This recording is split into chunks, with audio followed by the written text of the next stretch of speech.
This episode is brought to you by Progressive, home of the Name Your Price tool. You say how much you want to pay for car insurance, and they'll show you coverage options that fit your budget. It's easy to start a quote. Visit Progressive.com to get started. Progressive Casualty Insurance Company and Affiliates. Price and coverage match limited by state law.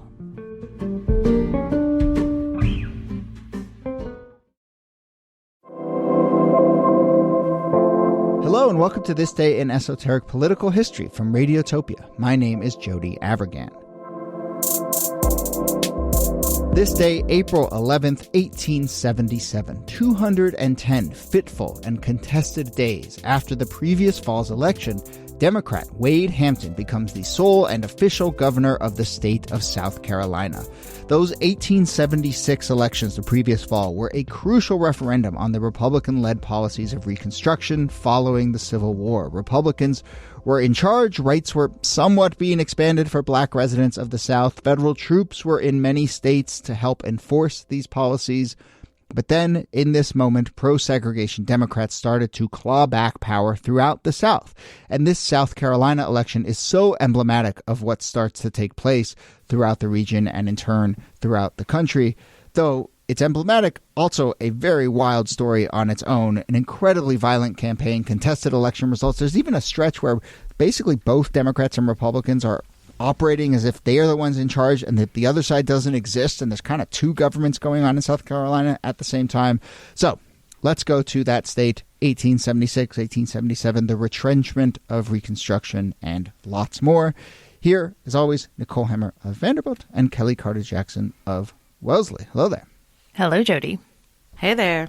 This story leads to this moment where the Democrat takes over as a governor, as sole controlling governor, and Reconstruction really starts to get clawed back. There were a ton of steps along the way about how Reconstruction starts to get undermined. Well, Kellie, I want to ask you a rhetorical question, because when I was writing the intro, I was going back and forth about how to characterize Democrats in this moment, and I wrote, pro-segregation Democrats. I mean, we're not that long after the Civil War. Yeah. Should we just say pro-slavery Democrats at this point? I mean, what I was about to say, you're pretty close.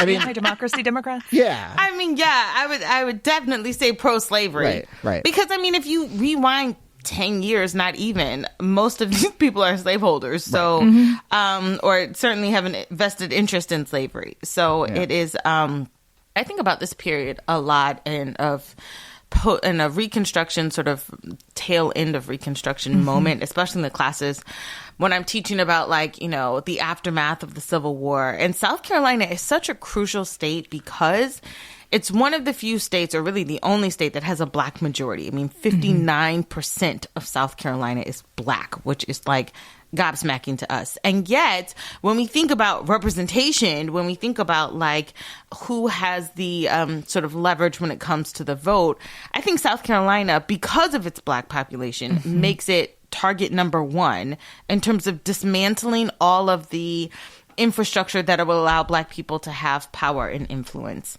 And so the moment those troops are taken out, black people really do have to fend for themselves. And it's a lot of crazy politicking and violence that takes place after this. Can I just sneak in a take that I think South Carolina is the Forrest Gump state of racial politics. It just keeps popping up. I feel like from the start of the Civil War through the aftermath into the 20th century, I just feel like it keeps coming back to South Carolina as being this really sort of both emblematic, but also oh man, all the really extreme stuff does seem to happen in this state. So. I think Kellie's explanation for that is exactly right.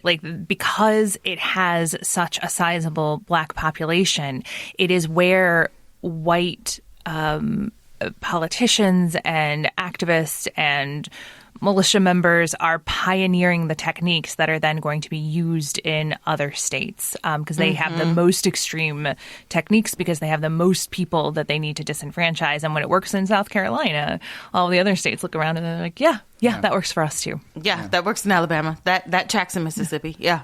So this is one of those episodes where it's every little tidbit we lay out to explain the moment that we're actually talking about could be its own episode and likely will be its own episode. So, we don't have to go too deep down these, but I do feel like this crucial groundwork gets laid with the 1872 Amnesty Act.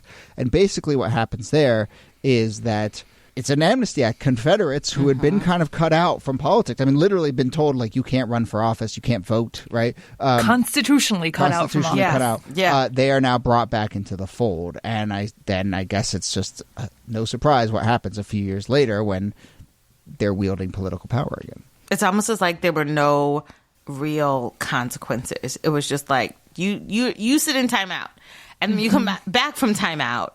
Then you occupy virtually all the same spaces and positions that you had before. And so it really becomes this like 180 shift for Black people who were in power to now Black people who are being, again, disenfranchised. If you're a Black man at this time, you could go from not voting to not voting, all in a matter of less than, 10 years. Right. I think that there is a world in which, or alternative history in which, there's a path toward the reintegration of people who fought for the Confederacy into the body politic. But it has to happen after a real reconstruction, right? These are unreconstructed Confederates who are being brought back into the body politic. And what happens next is, it's so predictable. And I think it was probably predictable in 1872. 1872, it's a year after the Klan Act is passed because there's so much anti-Black and anti-Republican violence in the South. Like the tension between those two things, between like the Force Act and the Amnesty Act, it suggests that the thought process wasn't completed as far as thinking through what Reconstruction really meant. Yeah. So we have this Amnesty Act in 1872 that allows Southern Democrats, former Confederates, to run for office, wield political power again, try and regain political control of the state. At the same time that there's a kind of clawing back of political power, there's also an increase in violence. And you have basically Democratic paramilitary groups attacking Republicans, mostly Black South Carolinians throughout the state in, 74, 75, and the run up to 76. But, you have basically massacres of mobs of white men attacking Black men at the, and so you have these kind of two forces working in concert with each other. Yeah, known as the Red Shirts. The Red Shirts were this sort of like paramilitary group that would enact violence on elected officials, on white elected officials, but also Black people in general. I guess you could sort of call it like a quasi-Klan. It certainly has sort of connections to that. But wreaking havoc, the Hamburg Massacre being sort of one of the most violent riots where over 100 Black men attack about 30 Black servicemen at the National Guard Armory. And then throughout this, you have like not just the physical squabbles, but the political squabbles. Okay, who's going to take power? Who do we want in? Who can we put out and replace with whatever we want in power? And those squabbles play out as well. I feel like this is such an important reminder. Sometimes we talk about things like the 1876 bargain to end Reconstruction, and it's all of this like political negotiating and maneuvering, and that is part of what is happening at the end of Reconstruction. But it happens hand in hand, like the necessary ingredient is violence. And we've talked about the Wilmington Massacre and coup in 1898 in neighboring North Carolina. Like it's the same, like the violence and the politics go hand in hand, not just throughout this period, but throughout the entire Jim Crow period. And this particular moment is a good reminder of how embedded and necessary the connection between the two are to keep this system in place.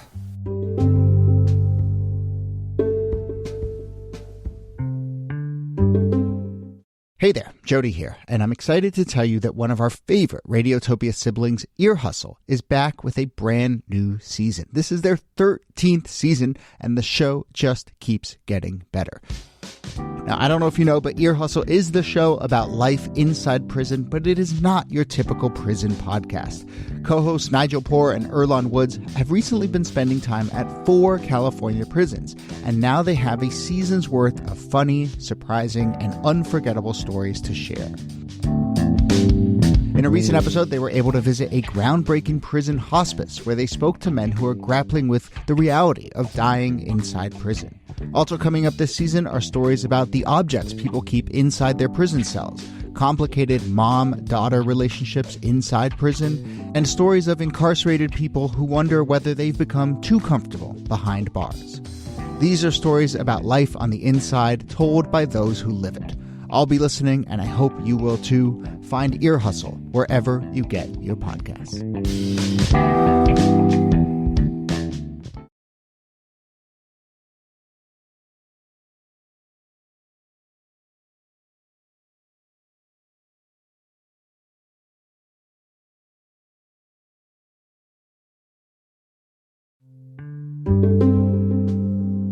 Even more specifically, I would say when there is an intra-party divide and there's different visions for the party, it's like, well, the side that has violence, as part of its agenda too, maybe is the one that ends up having a little more of a say in it all. And so I think, it's so resonant of what's happening in the Republican Party now, but we see this in the Democratic Party at the moment. I mean, it's, I don't know, maybe I'm reaching here, but it does feel like there were Democrats who were saying, we want power, but we want to share power. We want to, there's another party here. We want to come back into power, but we want to come back into the fold. And then there were other Democrats who were saying, no, we want complete and total power enforced by violence. And that eventually is kind of the tenor that this takes going into this election. Basically the Democrats who are saying, no, we want to claw everything back, end up winning out and drowning out the more quote-unquote conciliatory voices or whatever. There are those who would bribe you for power, which is probably the luckier position of receiving in to be on. And then there are those who will threaten you to keep that power. Yeah. And the ones that threaten to keep their power certainly beat out those who would bribe their way in. Yeah. The combined factions of the more violent, hardline part of the Democratic Party and the more quote-unquote moderate part of the party. I mean, Hampton, who is the one who's ultimately going to become governor, he's positioned perfectly to provide cover for a party that is being fueled by this violent fanaticism, because he is the representative of, I'm more of a statesman figure. I'm not the one out there shooting and killing people. I'm just putting forward a vision of the future, and it helps to have both. And for many of these new white governments that are going to appear in the South, they kind of play both, the statesman in charge and the militias holding everything together. Totally. Yeah. But it's all still corrupt. I mean, even though Wade Hampton wins his election by 1,000 votes, there's still more votes than numbered, registered voters for the town. So it's how do we have more registered voters or more votes than registered voters in these specific regions? Yeah. And it's clearly because of corruption, but there's no one there to sort of contest it in a meaningful way. Yeah, so, no surprise, the big tactic here is to suppress and intimidate the African-American vote, but then Democrats later admit to bringing in some people from Georgia to allow them to vote. And so, yes, Wade Hampton, Democrat, wins by only 1,100. Republicans immediately dispute this victory, say there's fraud and intimidation. And so that's where we start to get into this contested stretch of time between the fall of 76 and the spring of 77. And the state board has to certify results, and they're put in a bind, and they're not sure which to certify and which not to certify. Eventually, it goes up to the state Supreme Court. So this is, I think, that moment where we get basically both Republicans and Democratic factions saying, no, we're in charge still. And they basically just operate as if they are in charge and kind of ignore the other side, to the point where they even try and tax people and say, no, we're in charge and you owe us 10% tax. Ignore those other people who are showing up to work too. Yeah, it's crazy. I mean, the Supreme Court does make Hampton sort of the governor of South Carolina and entitles him to the powers of the office, but it still takes time for that to trickle down, so to speak, to get people on board. Yeah, the Supreme Court weighs in March, but also a white mob shows up to the State House in order to try to enforce Hampton as the governor. So that continues to be the negotiation between law and violence. And then ultimately, Chamberlain and Hampton, the two putative governors, go and meet with Hayes, Rutherford B. Hayes, who's also just been made president of the United States through kind of the same thing. A shady deal. And when we say they went and met with Hayes, it doesn't seem like they were. I mean, it would be an awkward meeting, all three of them sitting in a room together. I don't know if they ever actually met, but they were both in D.C. at the same time to lobby the president, basically. And some of the reports at the time sort of say that they weren't necessarily at the same most of the time. They may have spent most of the day in their respective hotel rooms or whatever. But it is kind of a remarkable moment for these two people claiming the governorship to go up and lobby the president. I'm the governor. No, I'm the governor. And we've talked about this a number of times on the show about one of Hayes's big acts in terms of undermining Reconstruction is he then orders the removal of troops. And so that is really, I think, ultimately him casting his lot on where things are gonna head. I mean, quite literally, because troops leave South Carolina on April 10th, and Chamberlain concedes or resigns from his version of the governorship the next day.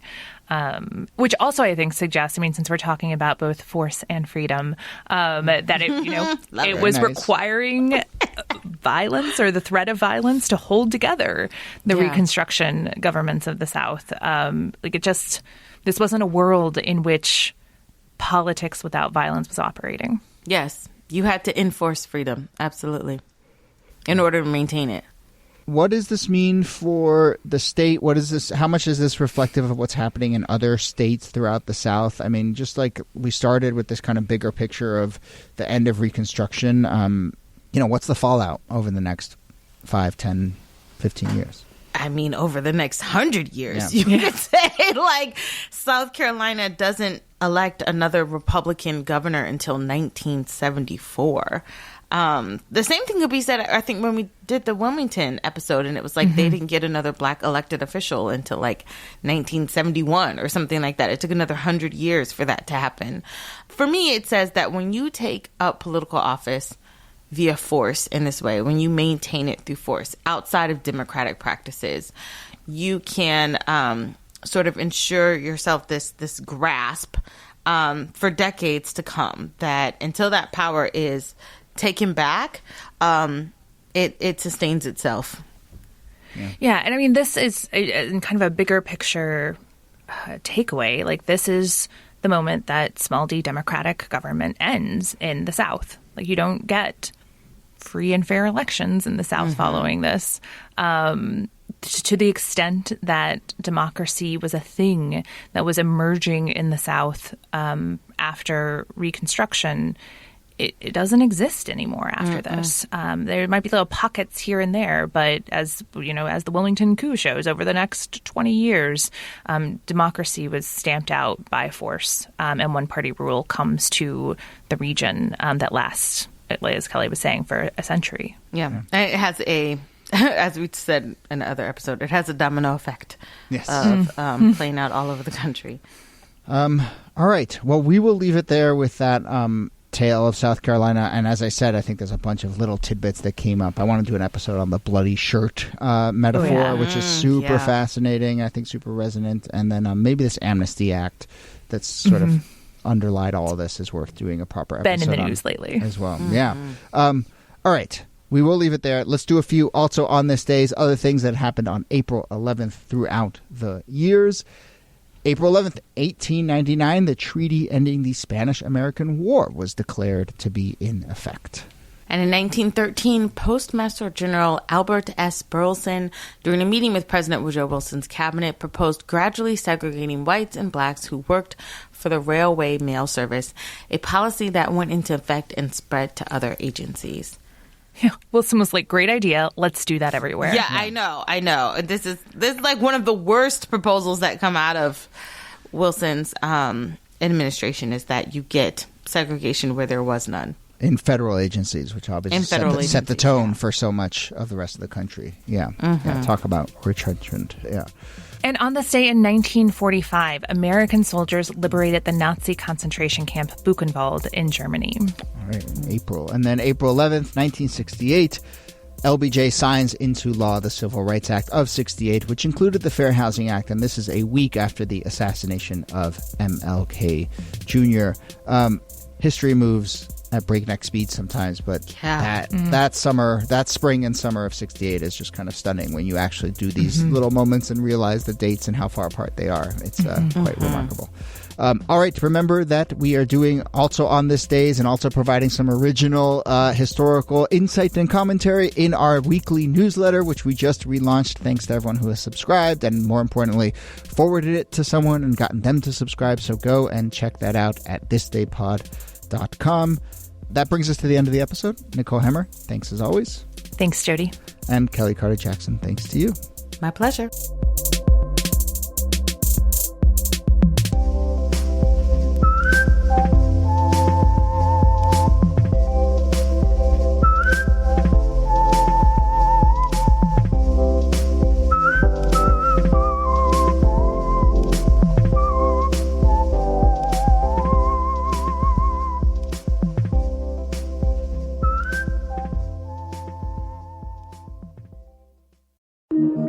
Radiotopia.